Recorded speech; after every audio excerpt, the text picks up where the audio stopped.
Awesome. So we are joined by the one, the only Tony Novak. But before we get into the full-blown introductions, we're going to play our little intro video and get right to that.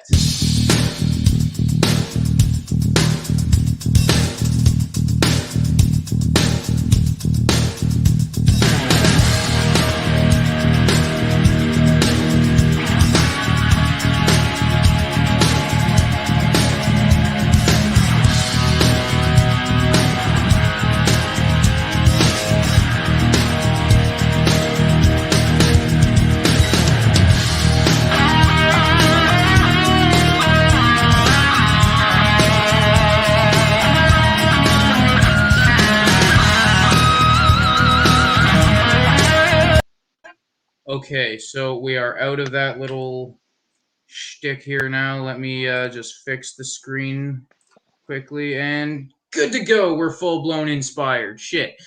All right. So, to the introduction, one of my favorite people in the industry. I met this guy a month before my first ever match. It was the night of his first match with Real Canadian Wrestling, if I'm not mistaken. Am I right on those details? Yes, this is the one, the only man. Start rocking out. We're here with Tony frickin' Novak, man. What's going on, brother? Yo, Cameron. It's good to finally talk to you, man. I feel like it's been a while, eh? Last time I saw you was at the HIW show a few years ago, eh? I think so, yeah. I think that was the last time you seen me. That was the show they had Ryback there, wasn't it? No, that was Regina, where they had Ryback, and then Saskatoon is where I ran into you, and I'm just like, Cameron. Yes, that's right. Fuck yeah. I had no idea you were coming. Man. But yeah, I'm glad you brought that up because I was actually giggling about that. I forgot about the first night I met you because I remember seeing you at the RCW shows like a month later when I came back. But the first night I met you, introductions, this and that, whatever. But you remember me and my classmates there, we were bugging you about that. How like on that night you look like Buddy there from Jay and Silent Bob. Oh, Silent Bob, yeah. And I was a huge fan of Jay and Silent Bob, so I was going with it the whole time. Yeah, I loved it. Yeah, starting off on a good note, man. I dug it. Oh, man, that's awesome, dude. So, before we get into the inspiration part of this podcast, let's do a little bit of catching up, man. How's everything been with you? How's the wrestling scene out in your area? Do you have any shows coming up, anything like that? Over here, I was working primarily for PPW. That started about a year before, the pandemic happened, and we were catching steam there. But our last show was March of last year, and I haven't worked since then. And unfortunately, around here, we only had the PPW ring, but we didn't have anywhere to set it up. So with me, I've been at a complete standstill for a year and a half. And I'm like completely rusty. I'm watching wrestling, and I'm just like forgetting, and I'm like, oh yeah. So it's been a tough time for us, just not training, let alone having shows. But actually, this Thursday, CWE is finally coming back to Saskatchewan. So on Thursday, they're having a show at the Cosmos Civic Center in Saskatoon. I still had our phone call open on my phone, so you were echoing, and I was like, what the hell's going on here? Just sounding real majestic there. Oh, yeah. Well, what else is new, man? You always sound majestic. And PPW, that's Pure Power. That's out there with Steel, right? Prairie Pro, actually. Like brand spanking new, yeah. But yeah, that's with Roberto as the promoter and Crash. Crash has a hand in it as well. Okay, cool. Yeah, but like I said, we were having like consistent shows, consistent good turnouts, and then everything just went completely dark there. But we were actually looking to work the food truck wars this year, but they kind of put the kibosh on live entertainment. So we're not going to be able to do that anytime soon, but we're hoping for PPW in like September or so. But you know, just don't want to, you know, set a date, get disappointed, whatever the hell. But we're just kind of like, you know, going with the restrictions. Don't want to get too pushy, right? Because then, you know, it just won't work out Absolutely. that way. But thankfully, CWE came through for us, and Danny's coming through, reached out to all of us, and was like, "Hey, finally doing a show." That's So, awesome. And I so assume you'll be on the CWE tour. not on the full tour though, because with me, actually, I just got called back to work like about a month ago. And I work at Oh, the local casino here, but with that, it's impossible to book time off. So I was like you just gotta barely keep able to get the license every. Saskatoon show. So unfortunately, I'm kind of like not as open with the schedule as I usually am, you know, which is disappointing, right? Because as soon as he said we had 4 dates in Saskatchewan, I was like, damn, you know, like I'm lucky to make the one, unfortunately. Well, at least you get to make the one, and I'm happy to hear that you're going to be back in the ring soon. Hopefully, you and I can get in the ring together at some point. Uh, Yes. that's a match I really want to have. That'd be a fun time. Remember we talked about that because I was actually going to try to make it out to RCW, but then things just never lined up there. And then the one time you come down for HIW, you know, plans were already in place and we couldn't get anything going there. And then you couldn't come out here, I couldn't come out there. So seeing you was very far in between. Yes, but on the bright side, when PPW starts back up, make sure you give me a call. I'll see what I can make happen. Damn right, you'll hop on a plane and get your ass over here. Who knows, man? Who knows? You never know where the Steel Panther is going to pop up. Yeah, right on. But yeah, man. So back to I suppose the title of the show, the topic of the show. The show's about inspirations and what inspired us. And a big reason for this show is we, as professional wrestlers, have become an inspiration for the next generation. And with that being said, I feel like it's a powerful thing to be able to tell that generation who inspired us. And maybe they can gain some inspiration from them as well. And our main topic for the episode today is Matt and Jeff, the Hardy Boys. Um, Major influences on the two of us. But before we get into them, yep.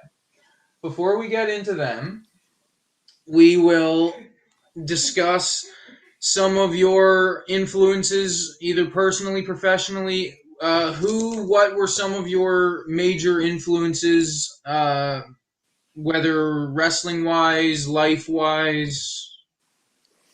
Well, right off the top of my head, I had a grandfather, you know, in Cree, it's Mushum. So my Mushum Tony was a huge part of my life until I was in grade 4. And unfortunately, he passed away.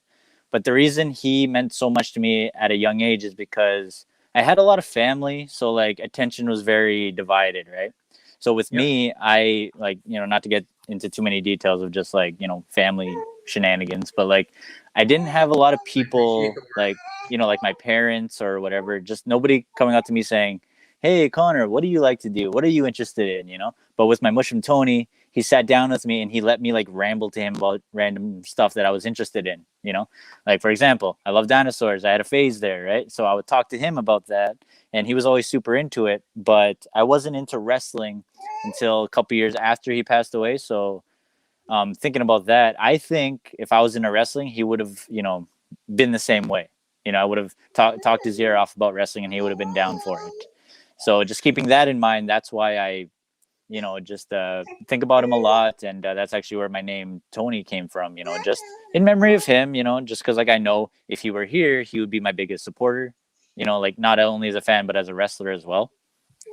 Man, I never knew that. Just a couple of That's dads here, eh? yeah, a couple of dads. Yes, Yeah, with all that being you said, gotta as pick far as your like, little one up now. The wife what's that? didn't see. You gotta pick your little one up again. The wife didn't see. Ah, she ran away. Yeah. She's camera shy. I'm sorry. Well, not a kitten, but a cat. Yeah. A small cat. Oh yeah, yeah. He's a big time cat dad. Oh yes. No, not yet. I don't know. How many Someone. cats you got? I got two. Two. Yep, my two little daughters. Somebody's baby daddy someday. Yeah. I love that he calls his daughters. Oh yeah, the wife's there twitching with excitement because you're calling them your daughters. Yeah, I take full pride in being and having two daughters and being a great cat Oh, dad. I love that. Yeah, that's adorable, man. Yeah.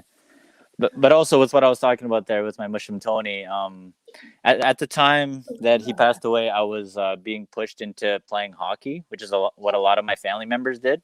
So kind of, for lack of a better term, almost blindly, my family would push me towards that of just like you're gonna play hockey, right? Just like your cousins, just like your uncles, you're gonna play hockey, right? It was just It's like a just the given. norm, Yeah, so I was kind of pushed into that, and I did it for a few years, but the thing is, I was never really interested in it, and I never like took pride in being good at it. You know, like not putting myself over of saying like, "Oh, I'm so good at it," but it's never something I thought about. You know, all day, every day, whatever the hell. Just thinking of like, "Oh, how can I be better? How can I pursue this?" You know, whatever the hell.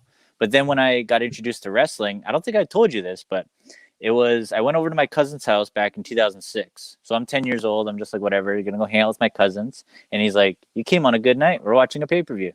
So I checked out the Royal Rumble 2006, and that was my first introduction to wrestling.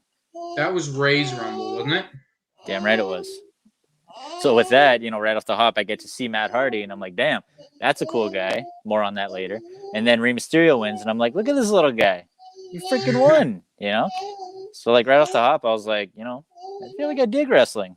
And from there, I started watching, you know, every week, and then that's how I got into wrestling and just kind of found something that I was like heavily interested in. Because like I said, hockey just wasn't doing it for me, you know, and any other kind of organized sport just wasn't, you know, wasn't there for me. Absolutely. So you said it was the 2006 Rumble that got you hooked, if you will. What would you say it was about that event that really caught your attention right off the bat? Was there something about professional wrestling that you've seen and was just this is different, you know? Yeah, I don't want to get too crunchy about it, but I think just like seeing all these people come out in like these like crazy outfits and everyone just looking different from each other, I just thought like nobody had to conform, right? And uh, back to like them, my family pushing me into hockey. They also pushed me to have short hair and to dress a certain way and this and that. So watching wrestling, it just felt like there didn't have to be any limitations on those kind of things. You know, so just like it was an escape for me of just like seeing people like having the kind of hair that they want, dressing the way they want, looking the way they want, whatever the hell, you know. So like wrestling was just like, you know, like shackles off, you know, where I was just like watching it and I was just thinking things don't have to be this way, you know, things don't have to be a certain way, you know. So like, you know, I'm sure that's what a lot of people say, but it meant a lot to me, like just very much, you know, as far as being pushed to look a certain way, act a certain way, be interested in certain things. And then with wrestling, it was just like, screw it, you know, I can be in it whatever I want, you know. Exactly. It gives you that freedom to express yourself however you want to express yourself, you know? Exactly. Yeah. That's exactly what drew me to it, you know, and then just being able to watch every single week, you know, like it was impossible not to get completely sucked in. And then I just been completely diehard ever since. It's a beautiful thing, man. Oh, absolutely love it. Was there any specific matches early on that you can say in your early fandom that really connected with you? Any matches, promos that were a powerful thing for your growth in your fandom, if that makes sense? I think I think just straight up it was Ray, you know, because like I said, I got in right at the height of him on his way to the world title. So hearing a lot of his promos of just like why he's doing something, you know, like just kind of going in blind. You think like, oh, here's a dude in a mask who's flying around, you know, blah blah, just because he can. But then finding out that it's not just because he can. He's doing it like for a reason, you know, like on a high level it was for Eddie. On a lower level, it was just because wrestling is what he loved. You know, like that's like the base of it, the foundation of why he was doing what he was doing, and then just like you said with the promos, when you hear about what they're saying, what they're talking about, why they're doing what they're doing, there's so much depth to it. There's so many reasons to be interested. Like I said, you just see Ray, but then you hear Ray, and it's on a completely different level why you're invested in what he's doing. Absolutely, because then you get the excitement of what he's doing in the ring physically while telling that story physically, but at the same time, he's also telling you with his words in a very emotional state of, "Hey, man, this is what's going down, and this is why." Exactly, yeah. And also with that, when Ray lost the title, with me, I've always like, when you see like a really good movie and then it's over and you just think, man, I'd love to see a sequel, right?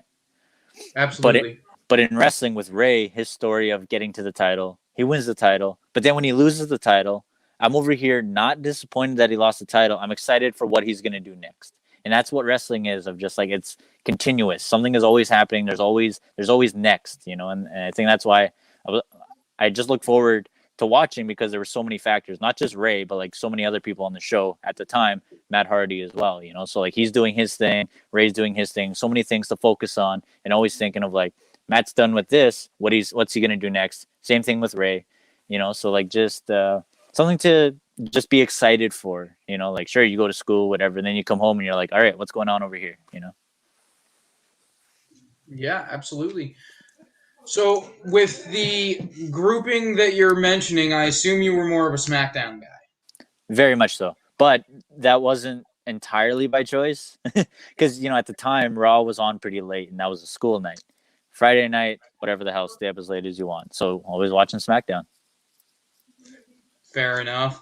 I remember there was a handful of things from Monday Night Raw in that era that stood out to me. Shelton Benjamin's Raw run with Triple H, I really enjoyed as a youngster, but I can wholeheartedly agree with the being a SmackDown guy, man. I always found SmackDown to be the better show at that time. Very much Um, so. and how can you not with the likes of Eddie Guerrero, Rey Mysterio, Kurt Angle, a young John Cena? Brock Lesnar was either there or on his way out at the time, right? Not in 2006.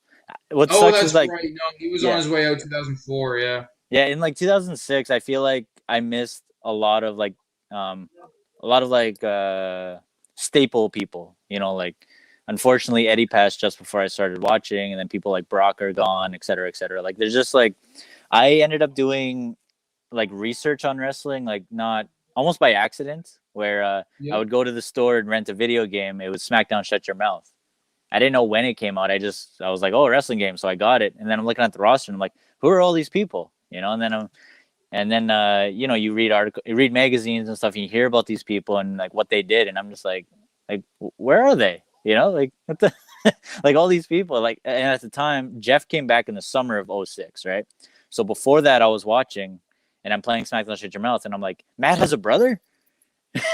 Like, there's just all these people that I haven't seen or haven't even heard of yet, and it was just like there was just so much to wrestling, just so much to like learn about, so much to discover and stuff, and it was just like a bottomless pit of things to watch, people to know about, and it was such a good time for me as a kid. Yeah, Abso-freaking-lutely. So when you're talking about the likes of, say, a Rey Mysterio, um, I can also relate to the loving Rey Mysterio as a youngster. Rey was always a huge idol of mine as well. Actually, I remember what was it? SmackDown 2004 or 5. I went as a kid, but I dressed up like Rey Mysterio and he wasn't even there. I actually had a similar thing there where I dressed up like Kevin Owens for one of the WWE shows, but he wasn't even on the show. That's tremendous. Just standing there like buddy, like Travolta from Pulp Fiction. I'm just like, where's Owens?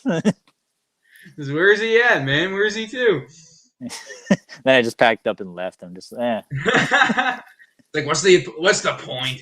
it just broke my heart, man. Yeah. So, when it comes to your in-ring style, the Tony Novak in-ring wrestling style, what would you say are some of your biggest inspirations as to who Tony Novak is? As much as I loved smaller guys like Ray and the cruiserweights at the time in '06, also in '06, that's when ECW got rebooted, right? So I believe so, right? I got interested in people like Tommy Dreamer, and then on SmackDown I loved Chris Benoit. So what I loved about those, like, where obviously I'm not a big guy, so I can't like smack people around the way they do. But what I liked is just not so much the crossbodies, the moonsaults, just kind of like just hitting someone, right? So you see a lot like from some of the things that I've shown Hard you, impact. where I'm just like, yeah, kicking dudes in the face, just kind of like hitting a neck breaker, this and that, like simple stuff that are like impactful, but it's not like it doesn't take a long way to get there, you know? So I just like Absolutely.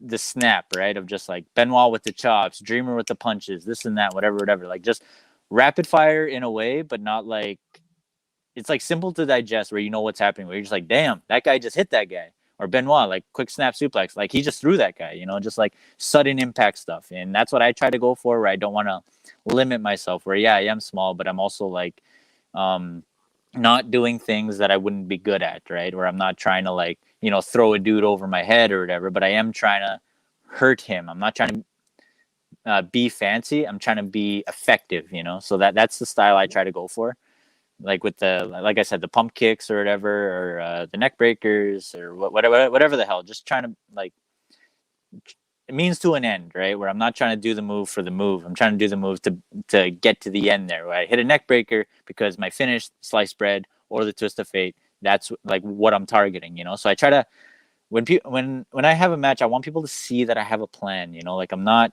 doing things just to do things. I'm not limiting myself where it's like, oh, I'm a small guy, got to do a crossbody, and then I'll do something at the end of the match that makes no sense as to why I did that. Always trying to Yeah, build something. Where I try to be strategic. That's like the key word of like how I describe my offense. Like where I just try to do things for a reason.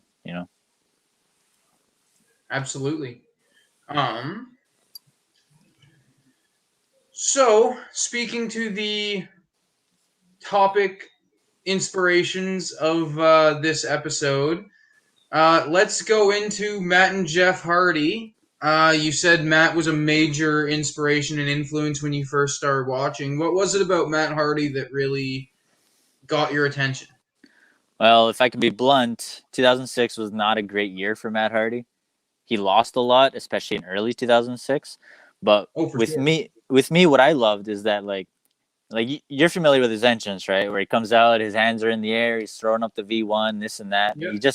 He has consistent energy. And as a kid, I see him where he comes out, I'm like, damn, this guy's really like hyped up, right? He has a match, he loses. Next week, same energy. Like he didn't let that phase him. And it's like Mhm. he wouldn't visibly get down on himself. He would just like keep going, show up every week, and he's the same guy. And I think that's just what I appreciated. Where Ray's over there winning the freaking world title, winning the Royal Rumble, having the best year of his life, and then Matt Hardy's over there, just kind of getting crapped on, but he's still showing up and he's still Matt Hardy, he's still trying, So like, where I was just rooting for him, I guess him not winning very often made me want it that much more, like not saying, oh, he's like, oh, I don't care, maybe if I lose they'll like me, but he's doing his thing and whatever, and I could appreciate that about him. That was around the time frame he was having that feud with MVP, wasn't it? That was 1 year before. That was '07. So you can imagine my excitement when that happened. '06, I start watching. Matt doesn't have a lot going on. End of the year, he reunites with Jeff. He has a solid run with him, and then he finally starts going for the U.S. title. Because like the all of '06, I'm over here saying like, give Matt Hardy a chance. You're just like, guys, come on, where's Matt Hardy to? Yeah, and I'm just writing letters to 2007 was his year, man. hell yeah, WWE.com. I'm writing them. I'm like, damn it, what are you guys doing? You have Matt Hardy. How are you not seeing what I'm seeing? So when you picked up the old SmackDown games and you found there was such thing as a Jeff Hardy, how did you react to that? I got pretty pumped, where I'm just like, first of all, there was like this whole team, like there was this whole run that they had many years before I was watching, and learning about that, and I was just like, there was more to Matt Hardy. we're sure, like, just by looking, you can get excited by Jeff Hardy, right? He's the coolest guy, like, in the freaking world, right? But Absolutely. I was still drawn to Matt, where I think the same thing, where, like, with, like, subconsciously, obviously, I'm not thinking about it at 10 years old, but, like, watching Matt Hardy's matches, it was the same thing that I try to go for. You see that he's trying to do something, he's working towards something. He's always attacking the neck. He's always, like, trying to hook Buddy for the twist of fate. Like, he always had an end game, So that's why I loved watching his stuff. Man, I love that shirt. Oh man, I I had to pick it up. As a kid, I wanted to get my own Matt Hardy shirts, but at the time it just wasn't in the budget. Okay, now I gotta hear it like from your voice. How do you like my version of your Tony Novak V1 logo? I love it. It's Okay. it's satisfying to look at, where I'm just like, And also, I'm glad you brought that up because I wanted to show my tattoo here because I'm sure, like, you've seen it, eh? Where I got the Matt Oh, fuck Hardy yeah. logo on my wrist here. And this logo, just makes me think of 2006 Matt Hardy. Like, he had the shirt and stuff. Matt Hardy will not die, et cetera, et cetera. This is what I saw Absolutely. every week on SmackDown. So with everything I just told you about why I like Matt Hardy and why I appreciate him, I just wanted that logo, of I got into wrestling, but Matt's the reason why I, like, fell in love with wrestling. Absolutely. Because, like I said, he wasn't just doing things. You just see him, you show up, he has energy, he's strategic. Where I was always curious what he was going to be doing either in the match or next week. He kept my attention, and I honestly wonder what it would have been like if I saw Jeff first. But I think in the back of my head, I think I still would have been drawn to Matt. I agree, man, because like Jeff was very flashy. He was very quick to catch the attention over Matt. But Matt by himself, especially in that 2006 2007 bracket, that was some of the best Matt Hardy stuff. I mean, don't get me wrong, his original V1 stuff in like 2003 was sick too, but that MVP angle was something I loved. That was sick, man. Like, exactly, and that's actually like that's like what I was getting at when I said, like, when I was excited that he was finally, like, getting a shot not only at the U.S. title but to, like, be prominent, right? Like, to be on the mic, to be having consistent matches and whatever the hell, and it's just like, shackles are off, right? Where he's not just Matt Hardy coming out, trying, losing, same thing next week. He was coming out and he's getting, like, a fair shot to show that he has a different kind of personality from Jeff, because, like, when they had that run together, sure, it was awesome, but like, just Jeff, man, he just has that personality. You just can't help but he has that quiet cool, right? You just watch what he's doing and you're just watching Jeff. Unfortunately, Matt doesn't exactly do the same things as Jeff always, but when Matt's on his own and he's just, like, given that shot, right? He's given a topic sentence, and then Matt can carry it on from there, and he can do his own thing. So just being able to see him be completely on his own and just not having to, be latched on as one half of the Hardy Boys, where he's just Matt Hardy doing his own thing, which I just loved, man. It was just very fun to watch for me, especially, like, hearing about how when they were a team they were awesome, and then seeing them as a team again. But then everyone's kind of, like, talking about Jeff, right? Oh, as they would, because he just came back. But when Jeff came back, how did you react to that? Because, like, you had seen previous things of Jeff Hardy. Were you aware of his TNA run at the time? I was not. No, I didn't get into TNA till, like, late 2006, about the time Kurt Angle came in.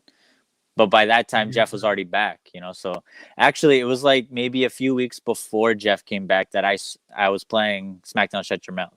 So I saw Jeff, with the shaggy blonde hair and the white tank top. And then that's when they started airing vignettes for his return. You see the blonde hair and the tank top, and I'm like, oh, that's that guy. That's that guy from the game, And then, oh, that's Matt's brother. And then, yeah, it was really cool, man. And when he came back, he had that face off with Edge, didn't he? Very much so. Just came right out, got right in his face, and he looked very different from what I was expecting, but just, like, it's undeniable, man. Jeff is just too damn cool. Too damn cool, man. Yeah. Well, that's the thing. Like, when you were watching Matt and Jeff, was it something that you noticed right away of Matt had more, I don't want to say oomph, but like I almost came into it a little more make everything count instead of just balls to the wall. Yeah, and I think seeing Matt first made me appreciate that. I'm sure over time I would have seen it differently, but just right off the hop, just seeing Matt first and like focusing solely on Matt, and then seeing Jeff. We're sure I loved what Jeff was doing, and you can appreciate what the like balls to the wall, like you said, where it's just like amazing to watch. But I was just already invested in Matt at that point. So when they were teaming together, you just see it come together, beautiful thing, like just. But just with Jeff, there was just something off for me in ring wise. We're just same thing. I just didn't want to. It just felt like sometimes things were limited to like the aerial stuff, and there's just something about that where I'm really fascinated by it, but I just can't. I can't get only that. Mm-hmm. For sure. Yeah, it's like if I got a sub from Subway and I only got pepperoni, where it's like sure it's good, but I want a little of this, a little of that, freaking bam, I want the whole thing, and I get that with Matt. Get the moonsaults here and there, so you get a little bit of Jeff in there too, so it's okay. Absolutely. I don't even know if I've ever seen Jeff do a moonsault. Well, like same flip, different direction, whatever. Oh man, I always considered myself to be a Jeff guy personally. Jeff was always a very huge influence on me, and I feel like a big part of that was when I was younger. I kind of always felt like I was a bit of a fuck up, if you will. Damn. So I would look at Jeff and be like, well, he can fuck up, but when he fucks up, he's able to make it. He's able to overcome his fuck up and make shit right and come back and be better. If he can do that, so can I. Yeah, And there were a lot of times where just watching Jeff Hardy struggle being Jeff Hardy helped me struggle through things that I would have never expected pro wrestling to help me get through, if that makes sense. yeah, where I even use that word where wrestling was like an escape, right? But then with you watching it, you get like the, where it relates to what's going on with you, but it's like making you confront it in a good way, right? Where like, yeah, this is happening, but it could lead to good again, right? Absolutely, 100%.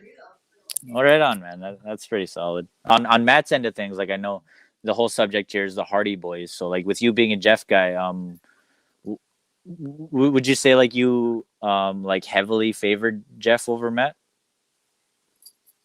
Like in that For a long demographic? time, yeah. Like I liked Matt, but Matt was always the Marty Jannetty to me. Oh yeah, I could. Yeah, yeah. Like, and Matt's he's not. That's the thing, because both Hardys were realistically just as good as the other. They just had different styles, and not that Marty Jannetty wasn't tremendous. He was.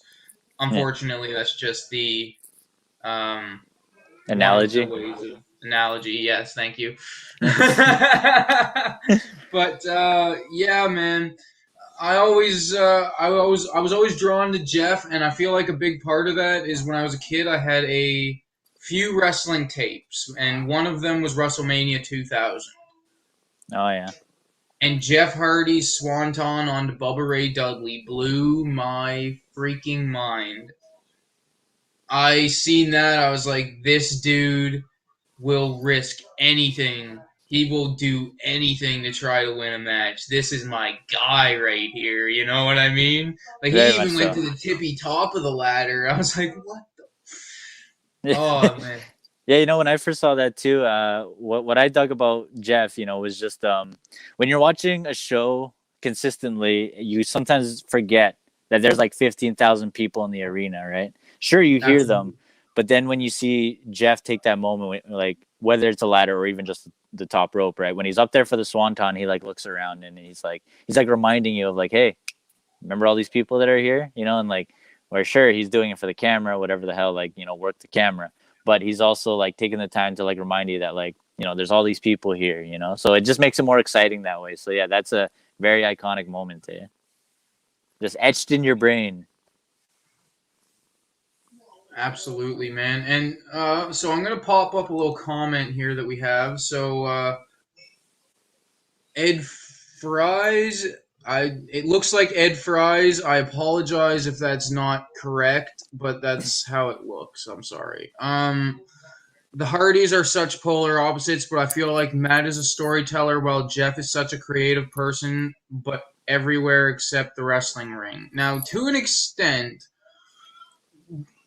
I agree with everything except the last part. I feel like Jeff is also very creative when it comes to his wrestling style. I mean, how many other people did you see run across the barricade to jump at somebody?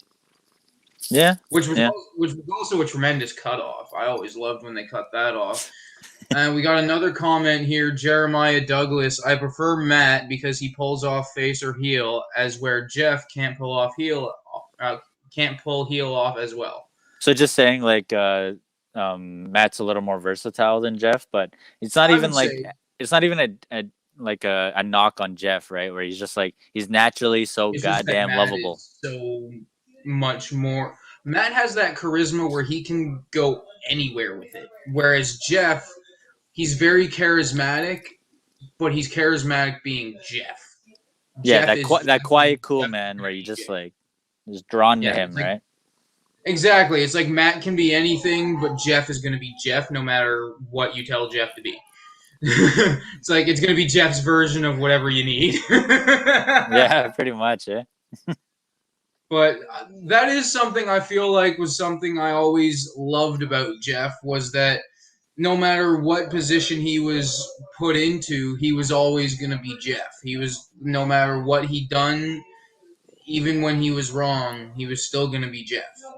He was Yeah. never going to lose himself in his mistakes. He was never going to lose himself in um, manipulation, if that makes sense.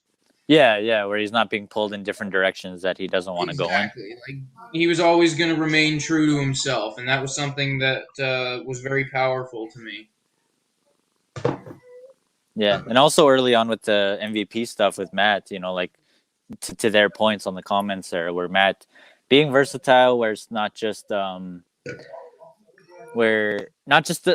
character wise or in ring wise, but like feud wise, like stuff with MVP, right? The fucking one upmanship or whatever, you know, like the little games that they were doing where to a point it was cheesy, but the way they did it, you know, where it was very entertaining to watch and like where you have, you know, Matt and MVP feuding for the US title, but they're not feuding in the traditional way, you know, still an entertaining way, and they still got there. They still got to the end of the story, but just like a whole different recipe, man. And it was just lovely, right?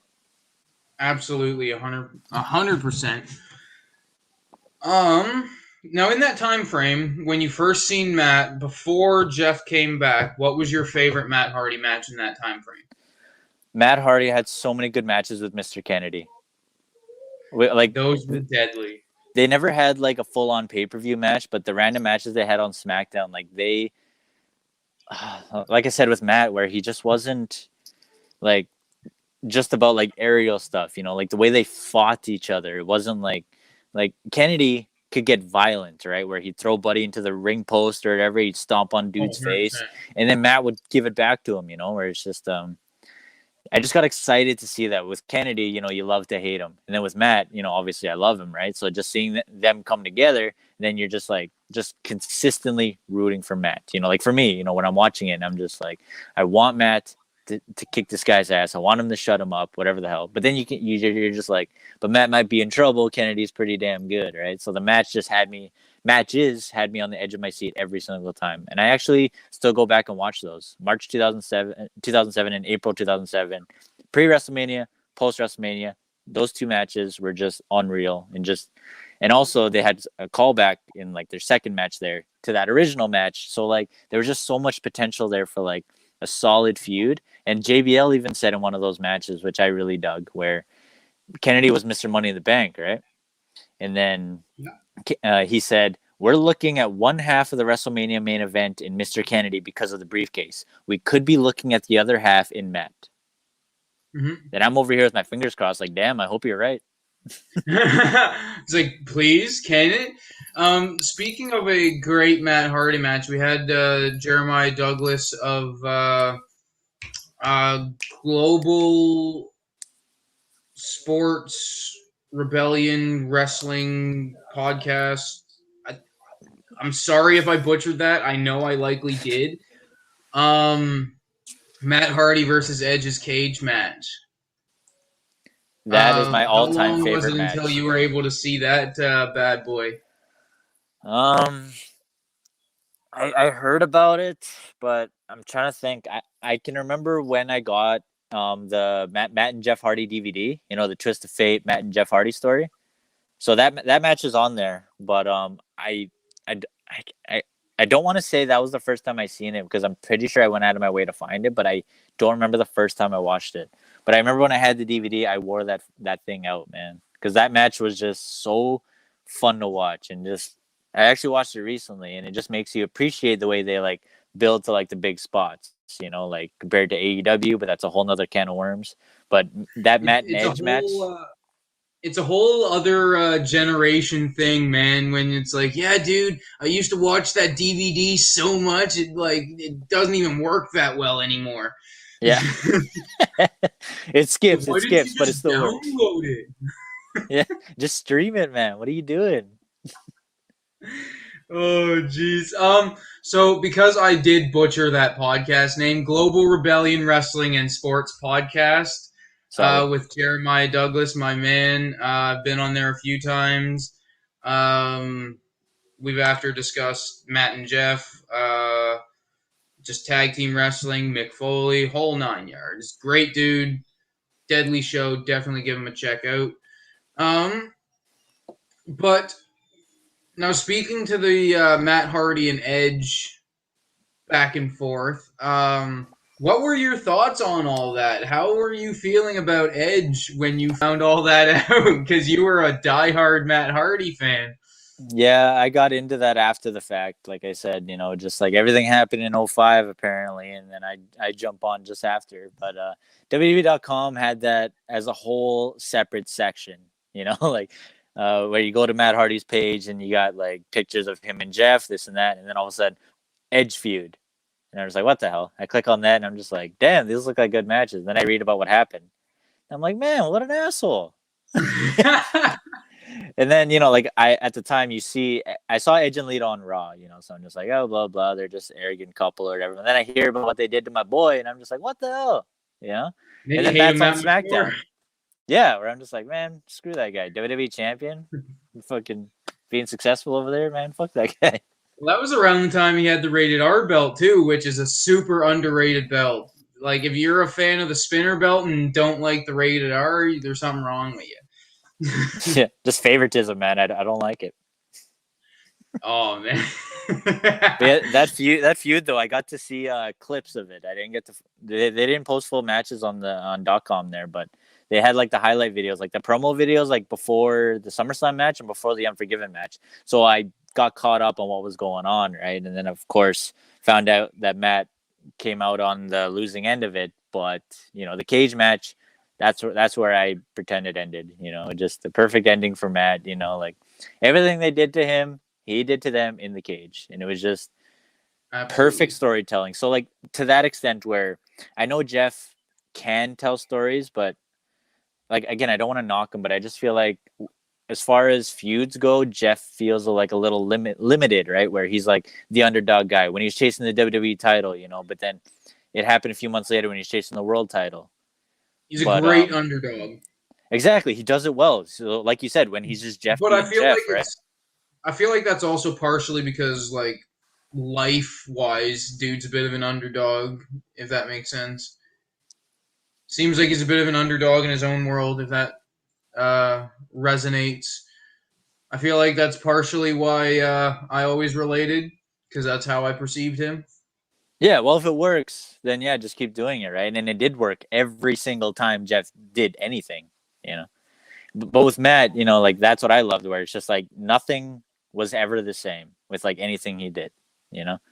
Whether he's chasing the US title, chasing the ECW title, he just had different ways of getting there. The matches were different, the promos were different, where Matt was able to just kind of approach things a different way. But with Jeff, he can do the same thing because it works every single time. Whether it's a little tweak here and there, Jeff is being Jeff, and Jeff is, successful in his own right.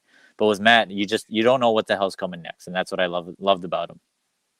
Absolutely. Now, I'm going to ask you two questions here. The first one, how did you react when Matt Hardy won the ECW championship? And number two, did you scream like a child when you seen Hardy Boys come back at WrestleMania? And do not lie to me. When he won the ECW title, that was actually the weekend of my birthday. So as you can imagine, I'm just like, yes, Birthday finally. present. Yeah, he did it for me.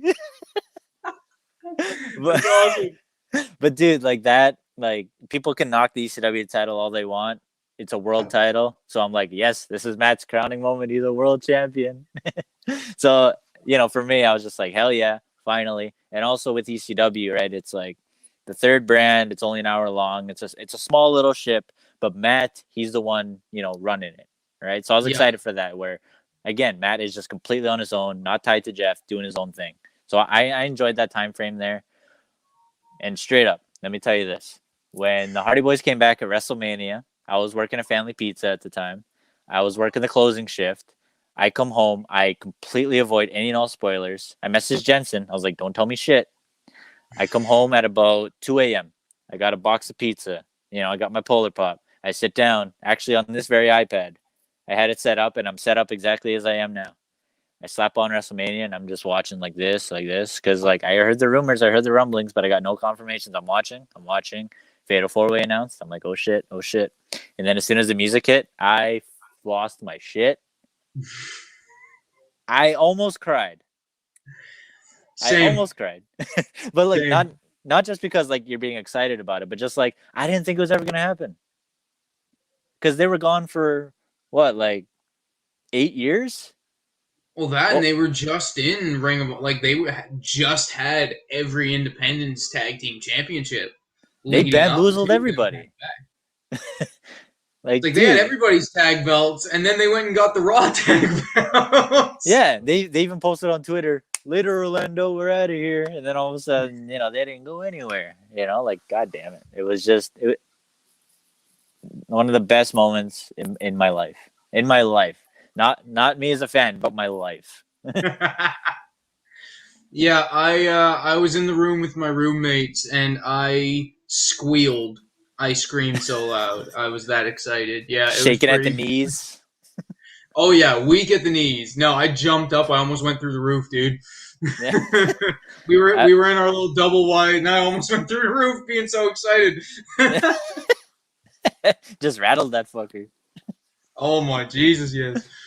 That was and that's the thing. It's like you have that kind of impression on people when you've got grown adults like us almost in tears at someone's presence. We couldn't let go, man. Like as soon as they came out, it was just exactly how it was when I first started watching, right? Oh yeah, and like I was there on the couch and I'm like, it's gonna fucking happen. It's gonna happen. Everybody, I'm telling you all, it's happening. It's happening. And when it happened, I'm like, yes. Yeah. To throwing cash on the table. I will bet you that it's happening. If I had cash on me, I probably would have and should have. Yeah, that was just one of the best nights ever, man. Because like I said, I didn't think it was going to happen, but, anything can happen in wrestling and that. But I completely took that out of my head where I'm like, Matt's been gone so long. I don't think he's ever coming back. Blah, blah, blah. Woe is me and whatever. But then he came back and it's just like, fuck. Now, how was your reaction when they won the match? I was happy, but I was also insanely confused. Where I'm just like, so does this mean they're back forever? But I thought they were an Impact. What the hell? What's going on? Like I was so goddamn confused, but I was so happy. It was conflicting feelings, man. It was a wild time to be a fan. That's how they get you. Oh yeah, they get you. They tug on your heartstrings a little bit, and then they let the one you like go away. And then when they come right when you're about to dip out for a little bit, they bring them back and tug on that heartstring Yeah. again. And I got so many of them between friggin' Matt and Jeff, Mick Foley, friggin' whole nine, man, Edge, all of them. Like, there's so many. Like, and I know you mentioned Benoit before. That tragedy happened. How did you react to that? How old were you at the time? I was about Ish. 11. About 11. Yeah, I was actually sitting at home. I actually went to the local cinema to go watch Night of Champions, and then that's when the announcement was that Benoit couldn't make the show and whatever. Didn't think much of it. I was just like, oh, family emergency, whatever. Hopefully he'll be back soon. And then the next night on Raw, well, actually before Raw, my cousin called me, and he's like, hey, what's up? Are you watching Raw yet? And I was like, no, man, it starts in half an hour. And he's like, oh, isn't that crazy about Benoit? I'm like, what are you talking about? He's dead. Man, he did. I'm just like, shut up. It's like, you're lying. Yeah, I'm just like, fuck you. Like, I don't know. It was just like, it was mind blowing to me because, like I said, I started watching after Eddie died. So I'm watching for about a year and a half, right? So I never had to fully digest somebody that you're like invested in, like passing away. It's like, it's very different, right? Like a family member passing away, we've all been through that. We all know what it's like. But like someone that you're a fan of, someone that you don't know personally, but you feel invested in, and losing them, it's a really trippy feeling, right? Where you feel sad, but then you're like, I didn't know them, but it felt like I did in a way. So when I got the Absolutely. news, it crushed me, man. Where I just didn't want to believe it. Watching SmackDown consistently, like I said, Benoit was always on there. He's always kicking ass. He was always doing his thing. I love Benoit. And then Did you go hearing to the school the news, next day? unfortunately, yes. Just a Yeah. mess. I was a mess too. My parents were like, yeah, no, you get bullied enough. We're keeping you home. Having to confess to everyone you're crying over a dude you didn't know. But I mean, I did get to meet him one time, if that helps. no shit. Really?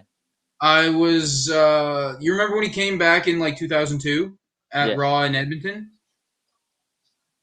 Signing before that. No I was shit. a toddler, silent, waiting in line. Can only imagine, man. But yeah, I don't, meeting I him, don't yeah, have that any changes things. recollection of it. Like I don't have the physical memory, but I have the WWE autograph signing autograph. Oh man, that's different. That definitely changes things. If you cried, no judgment, but I did cry. You're I mean, justified. there's also a story about Big Show where when he did a signing right after his sumo match in Edmonton, like he did the sumo match and then did a signing in Edmonton. And I was maybe 4 or 5 years old. But when I was younger, I was super thin. So I did the whole sumo squat gimmick on the stage in front of him, but he just about pissed himself. Oh my god. Just some Best kid time. squared up to him. Oh man, and like I could imagine how like funny that would be these days because it's like, oh dude, this is adorable. I love it. Yeah. But going back to Matt and Jeff, man, when they came back, well, I suppose actually before we get into when they came back, we already got into our reactions. Um, when the Hardys left and they ended up in Impact, what were your thoughts on their run there? How did you like their original, well, not original, but like the 2010 Immortal run? I wasn't huge on it. I actually dug Jeff as a heel just because he was touching on like the real shit, right? Where he's just like, if I could talk to younger Jeff Hardy, I would say like, what the fuck are you thinking? Where he's like, I hurt for the fans. Why don't they ever hurt for me? Like just, I loved him as a heel. And then Matt came in and he was just stooging for Jeff, but now I know that Matt was just in a bad place and he was like just barely there enough to work, right? But not enough to Yeah, contribute. So, it was one of so those things like he just needs a job so he's not completely off the rocker. very much so. So he was just there in 2011, then he was gone, and then we all know about like that suicide video that he posted, and well, like supposed suicide video, and I was crushed, man. I just didn't like to see Matt like that, because when I heard he left WWE, I was bummed, obviously. Then I'm like, oh, maybe he'll go to Impact, and then he did. I was like, high hopes for something good. But then you just see it in his face where he's just like, he just doesn't care. And then proven right, where it's just like he just wasn't in a good place. So the original run, so to say, in 2011 wasn't for me. Really disappointing. Really sucked the life out of me for a while. But I was still keeping up with what Matt was doing and stuff, hoping for the best. And then you hear about him on the independents. And then it was actually 2014 when he came back to Impact. And then him and Jeff had for lack of a better term, a regular run. And then when Matt turned heel and all the broken Matt Hardy stuff came up, like that's when shit just hit the fan, right? Completely reinvented himself. Hell yeah. And I just started watching Impact again in early 2016. I was like, yeah, I'll get back into it. And I got back in just in time for Matt to, become broken and stuff. And that I was actually training at Lance's during the final deletion. So like that happened. And then the very next day, Lance is like, what'd you guys think? We had a full-on discussion about it. It was freaking great. Very unique for his time, but personally, I dug it. But it's just watered down at this point, cinematic wise. Absolutely. And I mean, I myself have done a cinematic. It was the something on the outlines Newfoundland. Yeah. Where could I find that? The New Evolution Wrestling YouTube page. I'll send you a link after we're off the air. Sounds good. I'll cut a promo on YouTube. All right, guys. So I just watched Cameron Stevens. It's a good time, man. I liked it. But, I seen one recently, the best one I've seen in the last couple of years, to be honest with you. The fight at the farm, man. The Briscoes. Brothers. Oh, dude. I heard Cornette talk about it, and I'm just like, damn, I got to check that out. And then just kind of slipped my mind. But yes, I want to check that out. And if you're recommending it, I'll definitely check it out then. Oh, man. I highly recommend it. It was probably one of my favorites because it didn't look like they needed a camera break at any point in time. Like, for the most part, a one-shot kind of thing, right? Essentially, yeah. It was just a fight, start to finish, and Papa Briscoe was the fucking man. I heard. All right, guys, come on, put your dukes up and fight like men. He's calling it like Mark it is, hits him in the nuts, and he's like, "Hey, come on, fight like men." It's solid, man. Oh, it was great. Yeah, I'll get back to you as soon as I watch both of those. Oh man, it's a good time, man, and it's something that I feel like Matt Hardy almost turned into a trend. Was doing those cinematic style matches. Like after Matt done them, how many times has the WWE broken out a cinematic match? Yeah, I remember it wasn't long after they did that House of Horrors with Bray Wyatt and Randy Orton. Where just like kind of same shit, different toilet, but definitely wasn't as good as the deletions. The deletions were just like entertaining in a way, right? We're just entertaining, not in a cheesy way, but it was just like a match was happening, and then entertaining stuff would happen. Entertaining stuff would be sprinkled on there. Compared to how it is now, where there's just a lot of entertaining shit, and they occasionally grab a hold.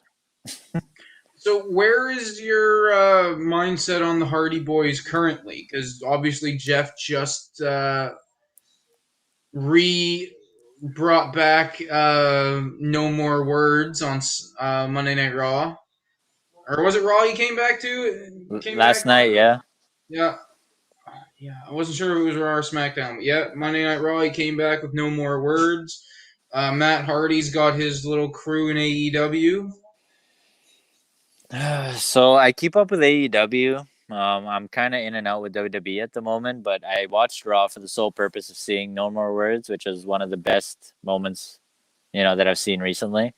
And the nostalgia, just seeing how happy Jeff was, seeing how excited the crowd was. It was just one of those just recipes for a beautiful moment. So with Did you Jeff, I'm see glad, Jeff's poem video they posted? not the video, but I read the poem. Interesting take on everything that's been going on. Absolutely, So 100%. so I can appreciate Jeff. I like what Jeff has been doing. Where he's around, sure he's not being featured. But he's still there, still doing his thing, and then just patiently waiting for the day he was able to use normal words again, and it was worth the wait. So on Jeff's side of things, I dig what he's doing. I dig him. I'm glad he's still around. I just got to say, man, I'm really disappointed with what Matt's doing in AEW because it's I know he's known for like we said, he's versatile. He can be a heel, be babyface, and whatever. But I'm not digging what he's doing because it just feels like he's assing off. Yeah, Right? it's just not your cup of tea, if we can use that terminology. Definitely. Just because like you said, Matt Hardy version 1, that shit was awesome. Like that was really fun to watch, and it was. I thought it was the kind of thing that just happened to be entertaining. But with the AEW thing, it's like he's trying to be entertaining, but it's just I completely get some. flat. It's got no soul. It's just kind How do of. you feel about the what's the word I'm looking for when he goes from one place to another? Teleporting. I hate that shit. I just Is hate. that partially what's? Do you think that's partially what's making it not your cup of tea? Maybe, yeah. I think I love the broken Matt Hardy stuff because there was felt like there was a limit to his shenanigans. But I don't know. It feels like it's completely off the rails now, and he's just trying everything. But that was at first. With what he's doing now, with the big money Matt stuff, where it's just I wasn't huge on the broken Matt Hardy stuff when he first came to AEW, just because, like you said, the teleporting and shit. Personally, I hated it. It was just kind of like putting a hat on a hat, where it's like, hey, it's a silly gimmick, but you don't need to do the over the top silly shit. Where it's like, we I believe you, love that. it's silly, you know. Where it's I like, love that phrase. Hat on a hat. yeah, exactly, man. And then when he became Big Money Matt, it was just like, I know he did it in Ring of Honor before, he did an Impact before, and it worked, whatever at the time. But it's just now there's just no, I don't know. It just feels how many years too late, just, I don't know. I was hoping he was going to be regular babyface Matt Hardy again. Like, I don't know if you Did you remember, get a but chance to see his match with Christian here lately? yes. And I was hoping Christian was going to drag something out of him. And for the most part, yeah, it was a solid match and reminded me of why I like Matt, where sure he's doing his hokey bullshit, his big money Matt, but then when he got in the ring with someone like Christian and you have to keep He's up with so someone mad. like Christian, you see that Matt can do it. He's still capable. Slower, but he's capable. So it was a Oh, nice absolutely. reminder for someone like me, where I'm just like, that's why Well, I not like only Matt. that, like Jesus, I'm shocked he's still fucking wrestling with the brain damage they gave him. Fuck. Yeah, I was. That's actually what I was gonna say there. Where it was right after that, where he got fucked up at the pay per view, and then on the next episode, of Dynamite, he came out, no broken Matt, no big money, no no bullshit. He's just Matt. Cut a promo, got a good reaction, and for me, full circle, man. 2006, 2007, Matt Hardy. That's what I saw there, and I was like, AEW is kind of short on baby faces. Maybe Matt can finally be one of them, right? Did that bother you when Matt got fucked up and the match continued? Very much so, because you could see he was completely dead on his feet, and it's scary. And I'm sure you've heard, where I got my concussion, and where it's just when you're just Which one? complete.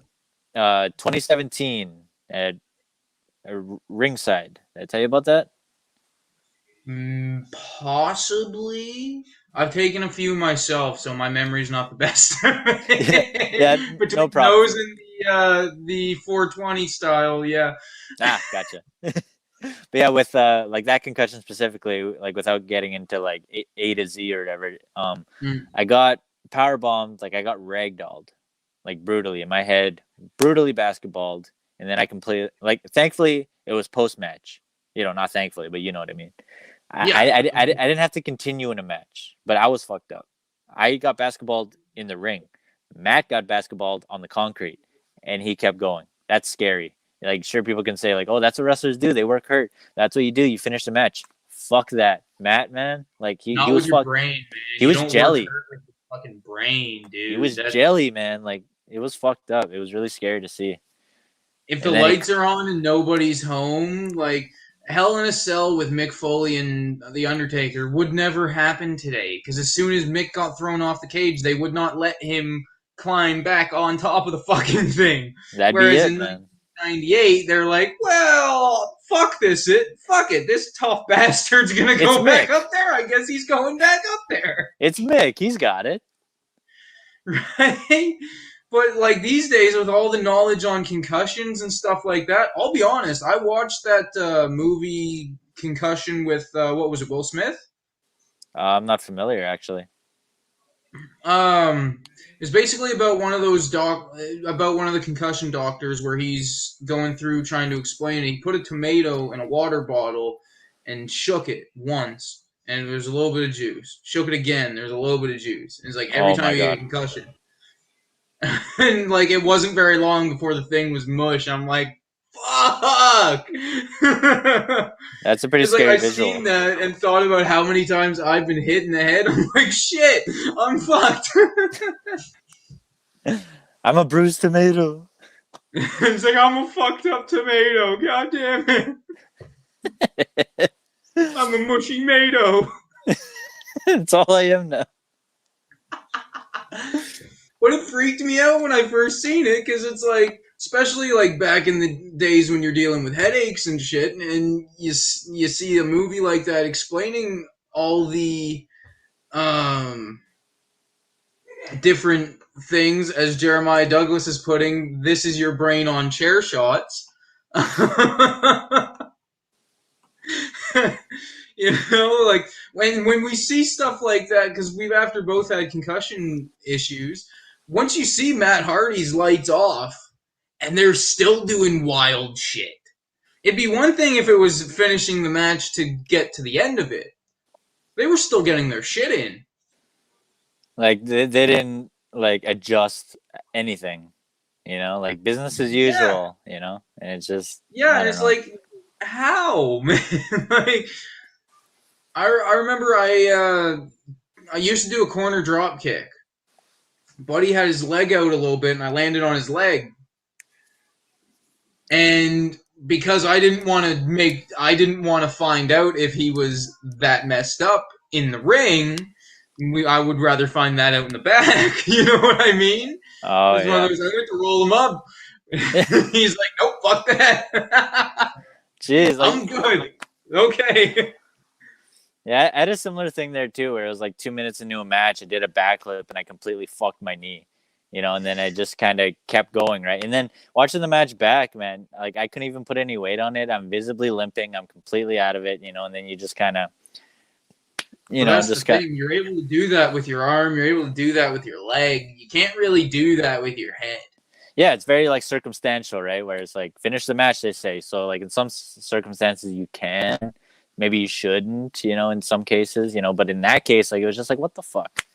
Like, yeah, it's like that's who gives a shit? Like you just can't. I don't give a fuck that he did. You just like morally, you cannot. This is not allowed in a morally right situation. Yeah, like oh my god, man, it was really really fucked up. And when he came out to talk, I thought he was gonna like retire, right? And for me. Love Matt would have sucked, but if that's what he came out to say, I'd have been like, good. Like, dude, if your brain was that fucked up, please don't ever wrestle again. Yeah, man, that was probably one of the most scary fucking things I ever seen out of either Hardy Boy. I mean, don't get me wrong, Jeff's bump onto the stairs off the fucking... I was about to say, that was about the same time too, eh? Yeah, like roughly, and give or take a couple months, but yeah, Jeff was facing Elias, right? And he did that swanton, and he almost fucking smoked his head on the stairs. He did it again! Fuck, that's right. Oh, which one are you talking about? I was talking about the TNA one where Bubba Dudley hit him with the fucking hammer, and he fell off the top of the cage and just biffed it on the steps, and he bounced like a fucking basketball. That fucking thing, I forgot about that one, but yeah. The How one with many times Elias, are these though. guys gonna kill themselves? Fuck. I know it. We were just talking about how they're still going. Like, holy fuck. Oh my god. So, with the fact that they're still going, are there any dream matches out there, obviously outside of yourself? Is there any dream matches you have for the Hardy Boys in the current wrestling landscape? Um, Maybe a solid run with FTR. Because I actually just saw a tweet recently where Like, Dax as a was, tag team? yeah, where Dax was just saying that they wish that they could have worked with them like full on, right? Because Dax got hurt, so they had the one match on Raw, but they didn't get the blow off, so they didn't get the full program. The one match, and that was it. So FTR is probably my favorite modern tag team, if I will be honest. yeah, I feel the same way, man. They are the guys. Yes, so like full on, Matt and Jeff against FTR. That's what I would love to see. But with Matt, honestly, I'd love to see him fight Edge again. Because like not just like for their history, Well, right? Edge is back too now. Exactly. So it can happen. So like I think they work well together, and it's just like with the cage match being like my all-time favorite match, I just, updated version, wouldn't mind seeing it. And then just being realistic and stuff where Matt just he doesn't keep up the same way he used to. So like don't want to get my hopes up of like, oh, one more title run. But especially with what his brain is now after that fucking bump, like I can't help but worry about him, I don't even want to know. Yeah, so I just trying to be realistic of just like being hopeful of like what could happen. I don't want to be like, oh, Matt against this guy or whatever, but like for no reason, I guess. So it just with Matt, like again, I love when he does things that are for a purpose, or even him fighting Christian. They took the time to build up a little feud, not an amazing feud, but it was a feud. When he does something for a reason, it can be really fucking good. So Matt, just anything that he does, I just hope that, he puts solid effort into it, not just like, half-ass freaking sitcom heel, what he's doing as Big Money Matt. It just doesn't do it for me. We just got a comment that I wholeheartedly agree with. Singles competition, Jeff Hardy versus Darby Allin. Yeah, I think that'd be pretty solid. Like Matt actually had a solid match with Darby. Absolutely. I really like their match together. Imagine Jeff Hardy and Darby Allin on the same team. Yeah, that'd be interesting. And like with Darby, like same thing where we talk about balls to the wall, right? That's that fucking guy. I love Darby Allin. I'll be honest, I really much enjoyed his work. As soon as I heard his statement on JR in the sense of like where a lot of the AEW guys are kind of really rough on JR, and he's like, well, JR's been around forever, maybe we should probably listen to him. I heard that and I was like, oh man, Darby, my dude. Like, thank God. He's like someone with some fucking sense. Yeah. Somebody finally said it. I'm gonna say, fuck, if JR was telling me to do fucking something. Jesus, if nothing else, fucking hear him out, Jesus. Yeah. But real quick on Darby, like it's kind of scary for him too, for being such a young guy, but also being, like having the style that he has. Like I'm worried he's gonna get hurt. Like Matt's how old, and he got hurt recently. I'm shocked Darby hasn't been hurt worse than he is, like worse than he has been. Like obviously, Buddy wakes up with pain. Like how could you not with that style? But it's not a style with tenure unless you're able to longevity. do it. Yeah. It's not something with longevity to be able to keep up at that pace, beating the fuck out of your body like that. Your body was going to break down eventually, and Darby's not a huge fucking guy. Yeah. Like, not to be a vanilla midget kind of person, but like... Yeah, just for that style, like his body, like being able to hold up, right? Exactly. Like, he's deadly, but like... It's gonna take a lot on your fucking body to be like that, man. And like, I don't know how the fuck he does it. It's a sick bastard. Well, you wonder how Jeff does it, and then you wonder how Darby's gonna do it, right? So like, you never know. Could go either way. Absolutely, man. And that's the thing is, guys like that, they inspire people to do things that they might not have had the balls to do without a little bit of kick in the ass. Very much so. So let's all just rejoice that Matt and Jeff are still around. They're still healthy and they're still working. Yes, oh my God, they can still speak without a slur. They can walk without a massive limp. Holy fuck. Thank God. Yeah. God forbid. Oh my God, right? That is like, I mean, same thing with Mick Foley too. Like these guys beat the living shit out of themselves, and they somehow managed to get out not completely unscathed, but in comparison to what they could, right? Yeah, best case scenario, I guess, eh? I guess it, but yeah. So we're at about hour and 15 here, so we're gonna start wrapping this up. Is there anything that you want to plug before we get out of here? And if there is, I'm going to make sure to put little comment gimmicks on the screen so people can see at what you're saying. Okay, well, I would say follow the Prairie Pro Wrestling page on Facebook. We got a lot of awesome local events here. We're looking to travel more, but obviously more on that once we get going. So PPW, one of the fastest growing promotions in Saskatchewan. Hoping to cross over to the provinces and such. Like, just here's hoping, man. PPW, I really want that to grow first and foremost. I wholeheartedly love the pro company aspect of you. I love that, man. Beautiful, thank you. And also for myself, got my Facebook page, Rocket Shoe Tony Novak. Did you say Rocket Shoes? Shoe, just the one shoe. Shoe? Yeah, once I find a tag partner, then it'll be shoes. But just for now, I'm just a singular shoe. You need to hook up with peanut from just on them. Oh my God, I love that, man. You know what? I'm gonna do a Rocket Shoes Tony Novak or Rocket Shoe Tony Novak design here, and then right eventually on, I'd do appreciate a Rocket that. Shoes one. And Okay, then, Rocket Shoe Tony Novak, is that only on Facebook? I have Twitter, but I don't use it much, so yeah. But I do have an Instagram page, which I have like my wrestling stuff and also my personal stuff on there. So just my cat stuff is on there too. Just a heads up, all my cat dad life stuff is on there. And that's Krabby Patty Daddy, isn't it? Krabby Patty Daddy, 1B, 1T, 1D.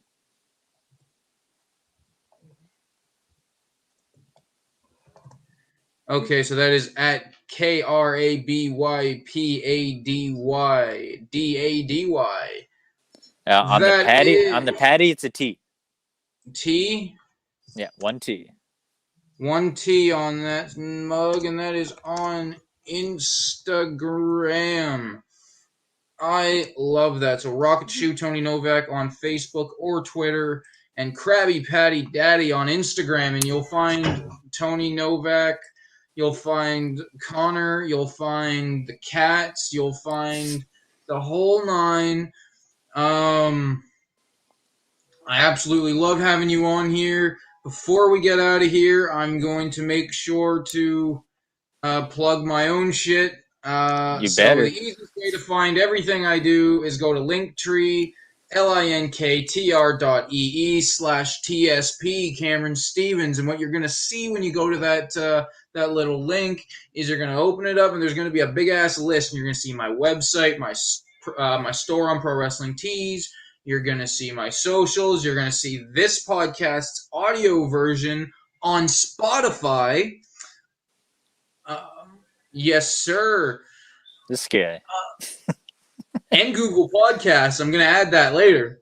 I'm going to add that link after. You'll find the links for my family stuff. My wife has her photography gig. She's got a good few things she's got on the go here. My son, he has a few social medias on the go: TikTok, YouTube. I think that's the majority of it. Twitch, yes, thank you. That was the other one. Yep. And last but definitely not least, Fatal Forepaws, the cats. Oh yeah, you sent me a link to that. Yeah, I feel like that's totally up your alley. Anyone who loves kitties, check out Fatal Four Paws. Anyone who loves photography, check out Mama D Photos. Anyone who loves gaming or anime or anything like that, check out Coden DTM on YouTube. I'm pretty sure he's same thing, YouTube and Twitch.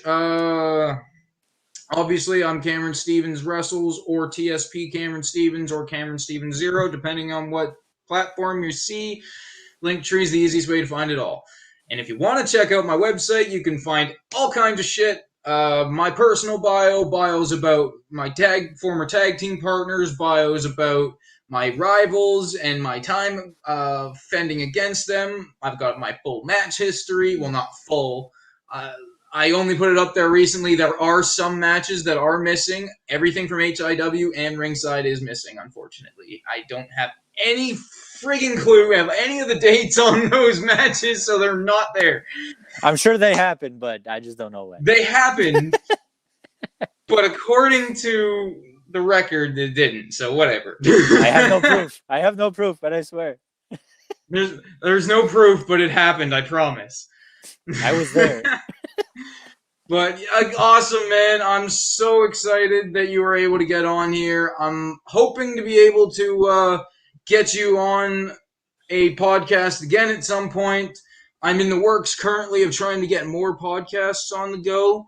Because, I mean, anyone who knows me knows it's always on the fucking grind trying to get as much content out for these lovely folks as I possibly can. And they deserve the work. I'm telling you right now. We appreciate it, buddy. Absolutely. And when everybody's done checking out the podcast, they're done checking out the whatever else I do, they can go to Pro Wrestling Tees. And when they go to Pro Wrestling Tees, guess how many options I got? 4? More. 7? More. This fucking guy. 12? More. I give up. That's 20 options for the folks. You can grab an Inspired with Cameron Stevens t-shirt from Pro Wrestling Tees. Oh my God, this guy. He's a whole brand. He's got his hands in his face. He has no idea what to expect when it comes to the Panther. He's a whole brand. Oh my God. I just blew his mind. It's exciting. And I woke the daughter up. Okay, I'm an asshole now. But anyway. I just buy her all the sleep she wants, man. With all your merchandise. Oh, yes. But anyway, thank you for coming on. It was great chatting with you. Anyone who's checking out this podcast, whether it's Love Wrestling on Facebook or Twitch or my own channel on YouTube, thank you for checking this out. And if you're listening afterwards on Spotify or Google Podcast or anything else, thank you for listening. Signing off. Peace. Yeah. All right. Thanks again, Cameron. Later.